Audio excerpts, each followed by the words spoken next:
Et bonjour! On est sur une vidéo très spéciale aujourd'hui puisqu'on n'est pas là pour manger quoi que ce soit, il n'y a pas de dégustation aujourd'hui. On est là pour faire un petit thread d'horreur spécial pour Halloween. Alors je vais pas faire une intro à rallonge, on va aller directement sur la première histoire. Pour ceux qui sont déjà abonnés, merci parce que ça me fait très plaisir. Pour ceux qui ne le sont pas encore, vous pouvez le faire avant que la vidéo commence. Et pour ceux qui l'ont remarqué, ma miniature de cette vidéo est très spéciale. Elle a une inspiration particulière qui vient d'une série. Pour ceux qui voient de quelle série il s'agit, je vous laisse le dire dans les commentaires et je vous répondrai si vous avez raison ou pas. Trêve de blabla, préparez votre meilleure tisane. J'espère que vous avez quand même aussi quelques petits bonbons d'Halloween. Et on commence tout de suite avec la première histoire.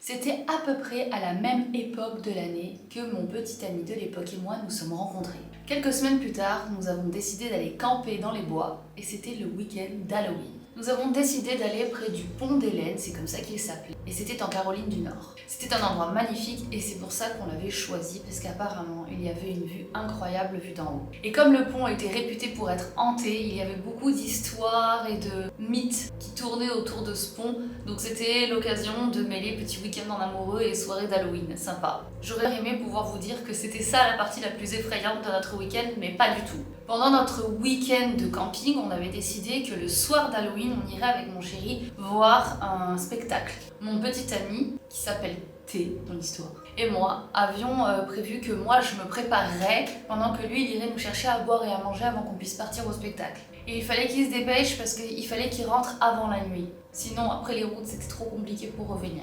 Moi ça me posait pas spécialement de problème, j'étais pas non plus spécialement stressée. Je suis quelqu'un qui est habitué à faire du camping dans les forêts, dans les bois.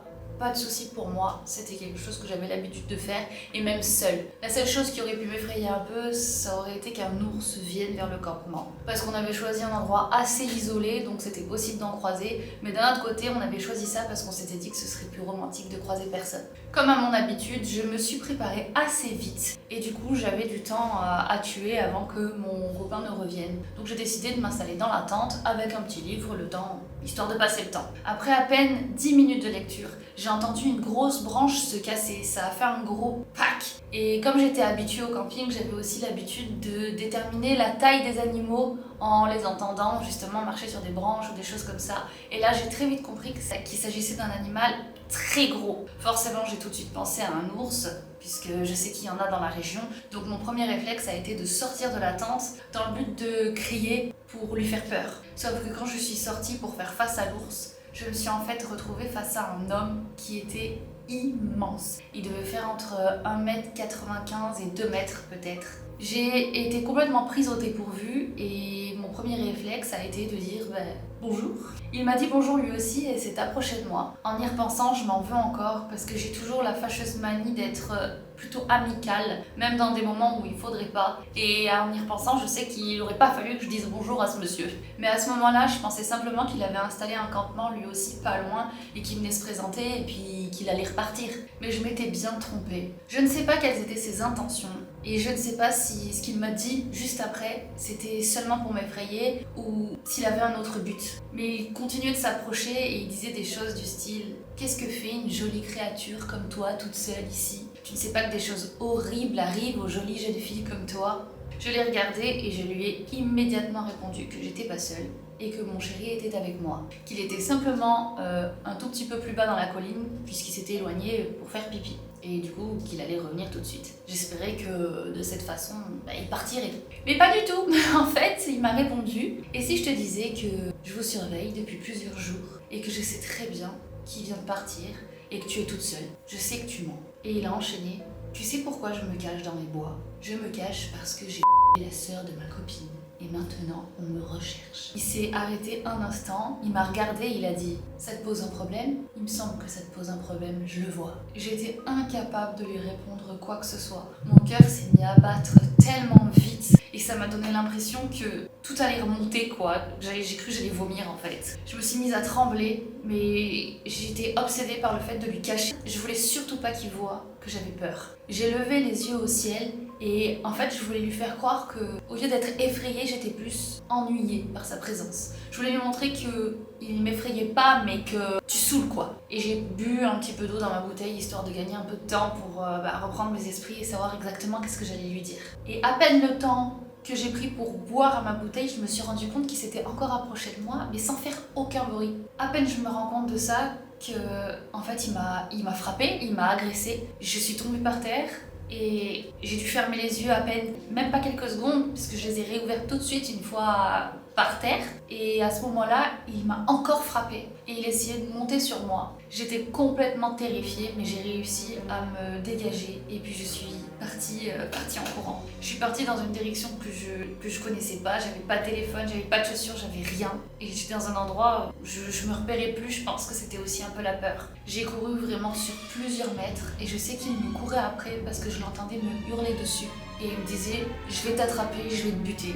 Voilà, en boucle. Il me disait, je vais t'attraper, je vais te buter, je vais t'attraper, je vais te buter. J'ai trouvé une voiture sur le chemin et je me suis cachée juste en dessous. Et puis j'ai pu bouger. J'ai pas réussi à bouger pendant un moment. Et puis j'ai pris mon courage à deux mains et j'ai réussi à trouver une maison à laquelle j'ai pu toquer. Et de cette maison, on a appelé les secours. On a aussi réussi à joindre mon petit ami. Le gars a été retrouvé. Et si vous voulez savoir le plus drôle de l'histoire, c'est qu'il s'appelle Jason. Pour moi, c'est terminé les films sur Halloween. Et voilà, c'est fini pour cette première histoire. Je l'ai beaucoup aimée. J'avoue que ça me fait peur, moi, les bois. Franchement, pour le coup, je raconte les histoires des autres. Moi, je suis pas du tout habituée au camping et je pense que j'aurais vraiment très peur, même sans ours et même sans gars d'1m95 dans les bois. Et c'est pas mon habitat, à mon avis. J'espère que vous êtes bien installés et que vous êtes prêts pour cette deuxième histoire. Quand j'étais plus jeune, j'étais une adolescente un petit peu agitée et je me faisais souvent punir par mes parents. Quand ils me punissaient, c'était assez classique, ils m'interdisaient de sortir, donc j'étais privée de sortie. J'étais pas forcément du genre à écouter tout à la lettre et du coup j'avais trouvé une solution, c'est que je fuguais la nuit tout simplement. Je faisais rien de mal, je me baladais dans mon quartier, mais voilà. Pendant mes sorties, j'ai rencontré un garçon et on a pris l'habitude de sortir ensemble. C'était pas un petit ami, c'était seulement un ami. Et on avait pris l'habitude de se balader et d'aller jusqu'à un parc qui était près de chez nous, dans notre quartier. Et on allait s'y asseoir près des balançoires ou sur les balançoires. Une fois n'est pas coutume, on décide de se retrouver et d'aller dans ce fameux parc. Dans ce parc, il y a tout le parc avec les balançoires, les jeux pour enfants, etc. Et il est aussi aux abords d'une petite forêt. Il était environ 2h du matin et c'était une nuit où il faisait vraiment très sombre. Dans les parcs et dans les bois, il n'y avait pas d'éclairage public à ce moment-là. C'est vrai que ça donnait toute une ambiance un petit peu effrayante, mais moi j'avais 17 ans et c'est pas que je voulais spécialement faire la maline, mais en tout cas je voulais pas montrer que j'étais pas rassurée. Donc avec ce garçon, on a traversé le petit bois et on allait jusque dans le parc et puis on s'est installé sur les balançoires. Quand on était sur les balançoires, on avait une très belle vue de ce qu'il y a au niveau du parc et de l'entrée du bois, on va dire. Bon, on n'y voyait pas grand chose, mais on y voyait un petit peu quand même. Quoi qu'il en soit, je ne sais pas combien de temps on est resté là à discuter jusqu'à ce qu'il se passe ce qui s'est passé, mais tout à coup, il y a eu 8 personnes qui sont passées devant nous, mais loin, on les a vues au loin, eux ne nous ont pas vus. Et ces 8 personnes se baladaient avec des capes et des lanternes. Je répète, j'ai bien dit des capes et des lanternes. C'était pas des lampes de poche, je précise, c'était bien des lanternes et ils se baladaient comme ça. Je pourrais pas vous dire exactement à quoi ils ressemblaient, mais on n'aurait pas dit des adultes, on aurait dit des enfants, voire des adolescents peut-être. Par contre, à leur manière de parler, ils avaient l'air âgés. Trop bizarre, vraiment trop bizarre. Rien que d'y repenser aujourd'hui et d'oser écrire cette histoire, j'en ai encore des frissons dans le dos. Quand on les a vus passer, bien sûr, nous, on n'a pas bougé. Mais pas bougé d'un iota. On n'a plus parlé, on s'est figé en fait. Et puis, ils ont décidé de rentrer avec leur cape et leur lanterne dans la forêt. Quand ils se sont enfoncés dans les bois et qu'on a compris qu'ils n'allaient pas rester vers nous, on a été tellement soulagés. On s'est fixé pendant un instant, on n'était pas forcément capable de dire ce qu'on venait de voir. On n'était pas forcément capable d'en parler. En fait, on savait même pas ce qu'on avait vu. Quelques minutes se sont écoulées et là, la plus effrayante des choses pour nous est arrivée. C'est-à-dire que des bois, on a entendu des cris, mais des hurlements, et on aurait dit des hurlements d'une femme âgée. Ça ressemblait pas à un cri Enfin, c'était pas les enfants qui étaient en train de s'amuser. Vraiment, c'était vraiment. Les cris en plus ont duré pendant vraiment longtemps, je dirais une dizaine de minutes. Moi, j'ai voulu appeler la police, mais le garçon avec qui j'étais m'a dit de ne pas le faire. Il avait peur que ça nous retombe dessus ou qu'on ne croit pas. On n'était pas forcément du même avis et je lui ai dit non, mais moi je les appelle. Et au moment où j'avais pris mon téléphone pour téléphoner à la police, les cris se sont arrêtés et tout de suite après, vraiment un silence, mais un silence total, on n'entendait plus rien. Ah, je peux vous dire qu'on a décampé très vite. Les jours qu'on suivi, bien sûr, moi j'ai un petit peu guetté ce qui se disait, etc. Mais on a retrouvé personne n'en a parlé, aucun corps n'a été retrouvé. En fait, c'était comme si rien ne s'était passé. Avec le garçon, on s'est revus une ou deux fois, on n'en a jamais reparlé. Et en fait, ce qui me laisse une sensation vraiment bizarre, c'est que le fait qu'on n'en ait jamais parlé, que j'en ai parlé à personne et qu'il n'y ait eu aucune histoire après autour de ça, rien n'a été vu, rien n'a été entendu, personne n'a été trouvé, etc. Moi j'ai l'impression que c'était comme un rêve, comme si j'avais jamais vécu cette soirée et pourtant le souvenir il est encore hyper présent, c'est vraiment trop bizarre. Et ce qu'il y a aussi de très bizarre, c'est qu'à cette époque, il me semble me rappeler que je traînais souvent avec ce garçon et pour autant je me rappelle même pas de son prénom aujourd'hui. Voilà, c'est comme ça que se termine cette histoire. Franchement, elle est super bizarre parce que je saurais pas trop dans quoi la classer en fait. Est-ce que c'est du paranormal? Est-ce que ça en est pas? Ça peut être quelque chose de tout à fait normal avec simplement des dingos qui se baladent dans un bois la nuit. J'ai besoin d'une petite gorgée de thé pour me remettre les idées là. Ouais, franchement, j'avoue que cette histoire elle m'a fait peur aussi. Et c'est parti pour l'histoire numéro 3. Alors cette histoire est plutôt courte, parce qu'avec le temps qui passe et les années qui sont passées depuis que c'est arrivé, ma mémoire s'efface et en fait c'est pour ça que j'écris aujourd'hui sur Reddit, c'est pour pouvoir vous raconter cette histoire comme elle est dans mes souvenirs, avant de plus en avoir de souvenirs quasiment du tout. À l'époque de cette histoire, j'étais vraiment très jeune, je pense que j'avais entre 15 et 16 ans. Ma mère et moi étions en train de jouer à des jeux vidéo. Il faisait plutôt sombre dehors, mon père était au travail, et puis d'un coup on a entendu toquer à la porte. Cette partie-là, je m'en rappelle très bien. J'ai entendu de façon très claire toc toc toc. Je me suis donc approchée de la porte, j'ai regardé au Judas et j'ai rien vu du tout. Donc je me suis dit que ça devait être chez les voisins, en tout cas que c'était pas pour chez nous. Moi je suis repartie à mes jeux vidéo et ma mère a changé d'activité puisqu'elle est partie pour préparer à manger. Donc je m'assois, je continue de jouer et là j'entends à nouveau toc toc toc.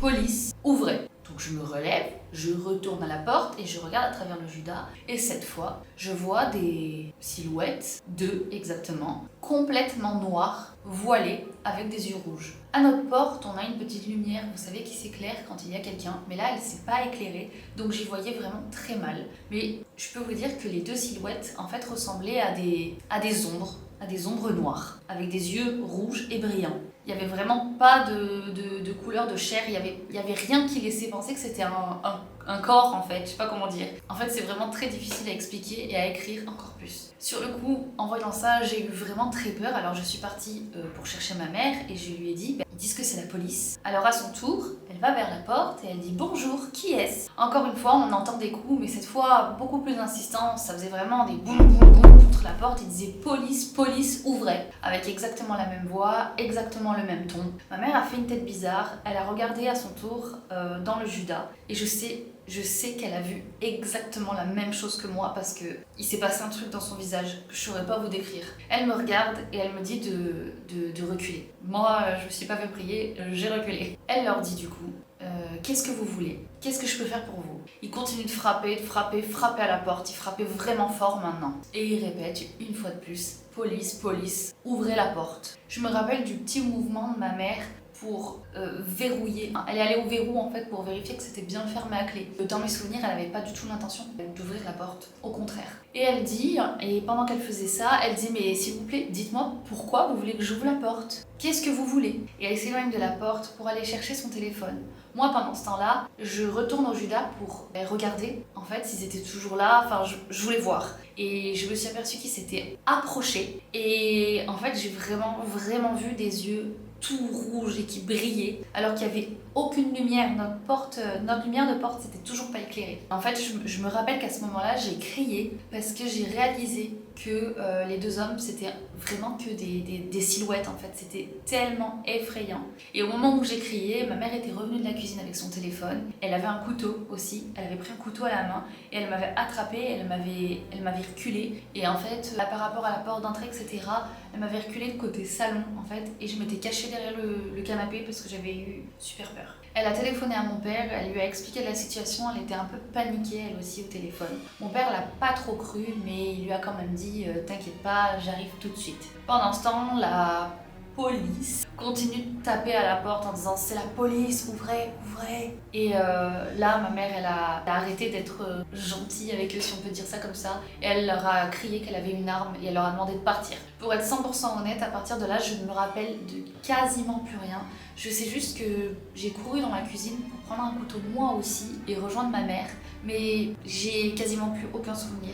La suite, je me rappelle simplement que mon père était revenu, qu'il était rentré dans l'appartement, qu'il avait vu personne, enfin voilà quoi, qu'il s'était rien passé. On a quand même appelé la police, enfin mes parents avaient appelé la police à l'époque, et pour vérifier si des agents avaient été envoyés pour une quelconque raison. Ils nous ont dit ah non, pas du tout, on n'a envoyé personne chez vous. Le témoignage se termine en disant que il a raconté les choses comme il pouvait. Le témoignage s'arrête à peu près là. Il dit qu'il explique qu'il a essayé de raconter l'histoire telle qu'il s'en rappelle avec un maximum de détails, mais que malheureusement beaucoup de détails sont partis depuis les années. Franchement, cette histoire me fait hyper peur parce que alors chacun est libre voilà, de ses croyances. Moi, c'est vrai que cette histoire, je pense que c'est plus une histoire qui est dans le paranormal. J'ai du mal à imaginer quelque chose de logique, on va dire, et de cartésien. Moi, j'y suis sensible et je peux vous dire que ça m'a fait quand même très peur. Dites-moi en commentaire ce qui vous touche le plus comme histoire. Est-ce que c'est des histoires paranormales ou est-ce qu'au contraire, c'est des histoires qui peuvent arriver à monsieur, madame, tout le monde? C'est vraiment quelque chose qui m'intéresse. On pourra débattre à ce sujet, je pense. Histoire suivante. C'est une histoire qui m'est arrivée quand j'avais 14 ans. D'ailleurs, je devrais plutôt dire qui nous est arrivée. Si vous saviez combien de fois je suis allée chez mon cousin parce que ses parents étaient en voyage d'affaires, franchement, je les compte même plus. C'était aussi des gens, à cause de leur métier, qui déménageaient énormément. Ils ont changé plein de fois de maison, ils ont été d'ailleurs en maison et en appartement, ils ont vraiment beaucoup bougé. Moi, j'aimais beaucoup quand ils vivaient dans des appartements parce que ça rendait nos jeu de cache-cache encore plus rigolo. Mais en vrai, ça n'a pas beaucoup d'intérêt pour l'histoire. Ses parents, ils étaient un petit peu bizarres, ils étaient toujours absents parce que toujours en voyage d'affaires. Et en vrai, je sais même pas vraiment ce qu'ils faisaient dans la vie. Mais bon, vous voyez ce que je veux dire, quand on a 14 ans, enfin, c'est pas des choses auxquelles on s'intéresse en fait. Moi, je venais surtout passer des bons moments avec mon cousin. Je me souviens de ce jour comme si c'était hier. Il faisait vraiment une chaleur, mais on était en pleine canicule. J'avais l'habitude d'organiser des soirées pyjama chez lui, ou plutôt de m'inviter à dormir chez lui. Donc c'était vraiment un jour ordinaire, quoi, rien de spécial. En tout cas, c'est ce que je pensais. Donc je suis arrivée chez lui très tôt dans l'après-midi et comme je le pensais, ses parents n'étaient pas là. Il faisait tellement chaud, on a décidé d'ouvrir plusieurs fenêtres de la maison. C'est important, c'est un détail très important. En fait, on a voulu créer un courant d'air en espérant que ça nous rafraîchirait un peu, mais non. Je pense que ça a même plutôt fait l'inverse. Je pense que la chaleur est encore plus rentrée dans la maison. On a aussi décidé d'allumer plusieurs ventilateurs vers nous. Et puis, ma foi, on est resté comme ça et on a joué à la Xbox une bonne partie de l'après-midi. Au bout d'un moment, on a commencé à avoir faim, donc on a choisi un petit endroit pour aller chercher à manger. Avant de partir, on a quand même pensé à refermer au moins les fenêtres du bas. D'ailleurs, en écrivant ce souvenir, je trouve ça quand même très ironique quand on sait ce qui s'est passé après. On a pris ma voiture et puis on est parti pour chercher à manger. Je dis ma voiture, même si c'était la voiture de ma mère, mais elle me faisait assez confiance pour me la prêter et du coup c'était quasiment comme la mienne. Elle savait que je faisais pas n'importe quoi. En voiture, j'étais quelqu'un d'assez prudent. On a commandé notre repas et on me l'a pris à emporter. Comme ça, on est rentré très tôt. Ça nous a évité tout ce qui est embouteillage, etc. Et puis de toute façon, on avait envie de manger devant la télé. Donc on est rentré rapidement, on s'est installé dans le salon, petit canapé télé et on a mis YouTube sur la télé. On a profité de manger devant la télé. On a profité d'être là, on était bien, on regardait plusieurs vidéos YouTube. Et il y a facile 1-2 heures qui sont passées comme ça. Puis d'un coup, on s'est rendu compte qu'en fait, il faisait sombre. Donc on a à nouveau refermé toutes les fenêtres de la maison. Je vous passe les détails de toute notre soirée, mais en gros maintenant les fenêtres sont fermées, on a fini YouTube, on a rejoué un peu à la Xbox et puis on est parti se coucher. Vers 22h, j'avais un peu soif, je suis allée chercher un verre d'eau et je me suis recouchée. Honnêtement, à ce moment-là, rien à signaler. Mon cousin s'était déjà endormi, donc je me suis mis à côté de lui pour m'endormir aussi. J'ai eu un petit peu de mal à m'endormir parce qu'il faisait vraiment très chaud encore. Mais bon, au bout de quelques minutes, j'ai sombré moi aussi. Je me suis réveillée un peu plus tard et il était environ 1h du matin. À ce moment-là, je ne savais pas pourquoi je m'étais réveillée, mais il y avait bien quelque chose qui m'avait réveillée. J'étais un peu dans les vapes parce que je sortais d'un sommeil, alors je me suis assise, j'ai bu un petit peu d'eau parce que j'avais toujours mon petit verre d'eau. Et là, j'ai entendu du bruit. J'entendais des pas en bas dans le salon qui circulaient dans la maison. Et sur le coup, je me suis dit, c'est peut-être les parents de mon cousin qui sont rentrés. J'entendais des tiroirs s'ouvrir, enfin bref, j'entendais quand même pas mal de choses. Donc j'ai quand même décidé de réveiller mon cousin. Alors je l'ai secoué, puis il m'a dit quoi? Mais lui aussi, on était un peu vaseux quoi, on était dans un sommeil. Et du coup, je lui ai demandé, mais est-ce que c'est possible que tes parents soient rentrés parce qu'il y a du bruit dans le salon? Et là, j'ai compris que quelque chose n'allait pas parce qu'il a ouvert les... Je pense que ça l'a réveillé. Je pense que ma question l'a réveillé parce qu'il m'a dit mais non, mes parents, ils peuvent pas être de retour avant mardi. Je me rappelle à ce moment-là, mon cœur s'est emballé et ça m'a fait comme un vertige, je saurais pas vous dire. Mais j'ai quand même eu le réflexe de me lever et d'aller fermer la porte de la chambre à clé. Et juste au moment où je voulais revenir vers le lit, j'ai entendu des pas dans l'escalier. Et je sais à la tête de mon cousin qu'il les a entendus aussi. J'ai eu à peine le temps de tourner la tête vers lui qui s'était déjà levé et il était en train d'ouvrir la fenêtre à côté de son lit en fait. Il était en train de forcer parce que la fenêtre elle était un peu vieille. Donc on s'est mis vraiment tous les deux à forcer pour lever la fenêtre et on a entendu derrière que la poignée de la chambre était en train de bouger. Le gars il était en train d'essayer de rentrer en fait. Et quand le gars a compris que c'était fermé à clé et qu'il allait pas réussir à rentrer comme ça, il s'est mis à frapper et à taper avec des gros coups de pied dans la porte. Ça faisait vraiment un bruit. Je vous raconte même pas comment j'ai eu peur. On a finalement réussi à ouvrir la fenêtre et je me rappelle quasiment seulement avoir hurlé Anthony sort. Voilà, j'ai dit Anthony sort. Pourquoi je le dis 2 fois? Donc il a réussi à sauter par la fenêtre et ensuite ça a été à mon tour. J'ai regardé la hauteur, on n'était pas sur une hauteur incroyable, mais bon, on était quand même au premier étage et j'étais pas rassurée. Mais j'ai entendu la porte s'ouvrir derrière moi, donc j'ai pas réfléchi trop longtemps et j'ai sauté à mon tour. Je suis tombée par terre et quand je me suis retournée, j'ai vu le gars à la fenêtre. Il avait les cheveux longs, un peu ébouriffés, c'était un peu bizarre. Et il avait les yeux vraiment grands ouverts. On s'est précipité vers la maison des voisins et on leur a demandé d'appeler les secours, le 911. La police est arrivée franchement rapidement, mais quand même quelques minutes après. Ils ont fouillé la maison, ils ont regardé partout, mais évidemment, le gars n'était plus là. La police a pris les informations qu'on avait, ils nous ont demandé une description, etc. Et ils nous ont dit qu'ils nous rappelleraient si jamais ils le retrouvaient, mais ils nous ont jamais rappelé. J'ai jamais raconté cette histoire à ma mère parce qu'à l'époque, j'avais peur qu'elle me dise que j'aurais plus le droit d'aller dormir chez mon cousin. Je me rappelle quand même que je m'étais fait mal à l'épaule et d'ailleurs je m'étais, je sais plus comment on dit, mais déplacé la clavicule puisque ma mère a dû m'emmener chez le médecin et je lui ai simplement dit que je m'étais fait mal en cours de sport. On en a reparlé avec mon cousin et on sait pas trop quand le gars a pu rentrer. Soit il est rentré par les fenêtres quand on jouait à la Xbox et qu'on était à l'étage, soit il est rentré peut-être quand on n'était pas là, directement par les fenêtres d'en haut, on ne sait pas. En tout cas, c'est quasiment sûr qu'il a dû se cacher dans la maison pour sortir au bon moment quand on dormait quoi. Aujourd'hui, on n'en reparle quasiment plus et quand on en reparle, honnêtement, ça va. Maintenant, on en rigole. Mais ce qui est un petit peu effrayant, c'est qu'il a jamais été rattrapé, ce monsieur. Et on espère quand même qu'il a jamais fait de mal à personne d'autre parce qu'en soi, on ne sait pas ce qu'il nous... Voilà, fin de cette histoire également.